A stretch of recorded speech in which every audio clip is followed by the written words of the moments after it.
قیامت کی اتنی گرمی ہوگی، the sun is showering fire، ایسا سمجھ لو کہ سورج آگ برسا رہا ہے، اور اپنے اپنے اعمال کے مطابق سب پسینوں میں ڈوبے ہوئے ہیں۔ تو وہاں ٹھنڈک چاہیے نا، گرمی ہو رہی ہے تو، اور بلا کی گرمی ہے۔ 7 آدمیوں کو اللہ فرمائے گا کہ میرے عرش کے نیچے آ جائیں، سب سے ٹھنڈی جگہ ہے۔ ایک تو الامام العادل، انصاف کرنے والا حکمراں، دوسرے وہ شاب نشا بعبادت اللہ، وہ نوجوان جس کی نشو و نما اللہ کی عبادت میں ہوئی ہو۔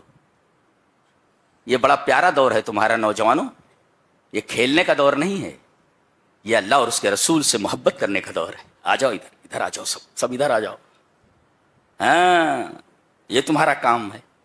کبھی اصحاب کہف کو تمہارے سامنے کھڑا کر دیا گیا، کیا جواب دو گے؟ انہوں نے تو اپنا گھر بار سب کچھ چھوڑ کر کے نکل پڑے تھے، تو بھاگ پڑے تھے۔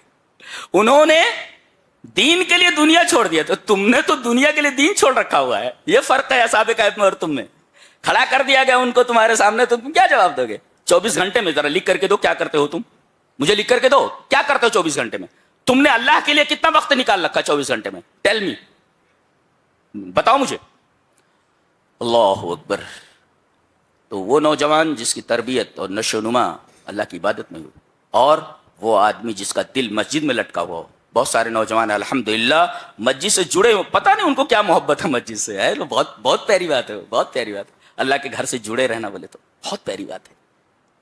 سب سے پیاری جگہیں مسجدیں اور سب سے خراب جگہیں بازار۔ یہاں بھی معاملہ الٹا ہے، بازاروں میں وقت زیادہ ہے، مسجدوں میں کم ہے۔ ہم کہاں آ گئے ہیں؟ کہاں کھڑے ہوئے؟ آ کر کے دیکھ، کہاں کھڑے ہوئے ہیں؟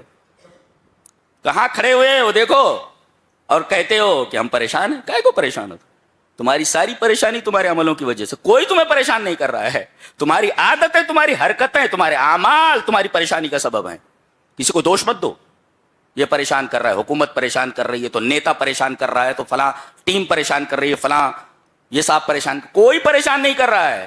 تمہارے اعمال تمہیں پریشان کر رہے ہیں۔ تم اپنے اعمال کی طرف نظر کرو، تمہارے اعمال صحیح ہو جائیں سب صحیح ہو جائے گا، تمہارے اعمال خراب ہیں تو۔ اور اس کے بعد فرمایا گیا کہ 2 دوست اللہ کے لیے محبت کریں اور اللہ کے لیے جدا ہو جائیں۔ اور ایسی عورت جو مالدار ہو، کسی نوجوان کو گناہ کی دعوت دے، وہ کہے میں اللہ سے ڈرتا ہوں، میں یہ کام نہیں کر سکتا۔ اور وہ آدمی جو دائیں ہاتھ سے صدقہ کرے، بائیں ہاتھ کو خبر نہ۔ آج تو 10 روپیہ دینا ہوتا ہے تو کیمرے والے کو بول دیتے ذرا قریب سے لے، قریب سے لے ذرا سا، یعنی پھٹا جوتا دے کر کے حاتم تائی کی قبر پہ لات مار رہا ہے، بےہودہ کہیں کا۔ تو اب 10 روپیہ دے کر کے حاتم تائی کی قبر پہ لات مار رہا ہے، اور فوٹو ڈال رہا ہے اس کا، دائیں ہاتھ سے دیا، بائیں ہاتھ کو پتہ نہیں چلا۔ ایسا شخص عرش کے سائے میں آ جائے۔ اور آخری وَرَجُلٌ ذَكَرَ اللَّهَ خَالِيًا، آدمی تنہائی میں ہوا، وَتَذَكَّرَ سَيِّئَاتِهِ، اور اپنے گناہ یاد کر لیے، اور ڈر گیا وہ کہ میں ان گناہوں کو لے کر کے اپنے رب کے سامنے حاضر کیسے ہوں گا، ڈر گیا وہ۔ اللہ فرما رہا ہے ایسے نوجوان کو بولو، ایسے آدمی کو بولو کہ میرے عرش کے سائے کے نیچے آ جائے۔ اللہ تو ذکر اللہ خالیا ففاضت عیناہ، تنہائی میں ہوا، اپنے گناہ یاد آ گئے اور ڈر گیا اللہ سے، اور اس کی آنکھوں سے آنسو نکل پڑے۔ اللہ فرمائے گا ایسے نوجوان کو، ایسے آدمی کو میرے عرش کے سائے کے نیچے لاؤ۔ اللہ تو یہ تمام وجوہات ہیں، یہ تمام اسباب ہیں جس سے دل نرم ہوتے ہیں۔ دل سخت کیوں ہوتے ہیں؟ اس وجہ سے۔ دل نرم کیسے ہوں؟ اسباب یہ ہیں۔ اللہ تبارک و تعالی ہمارے دلوں کو نرم فرمائے۔